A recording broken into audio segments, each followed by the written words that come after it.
А в работе у меня такой iPhone 13 Pro, его принесли на увеличение памяти. Как вы видите, там сейчас 128 гигабайт всего лишь. Это не порядок, будем увеличивать. А сейчас я по-быстрому спилю память, чтобы подготовить площадку для установки нового, уже более емкого накопителя.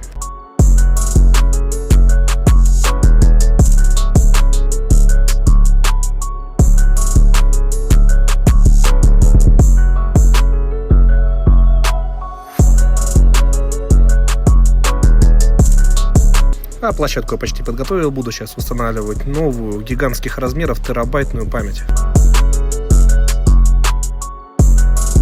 А вот такой телефон чистый внутри уже после финальной сборки. Капец! Был 128, стал терабайтный, апгрейд памяти закончен.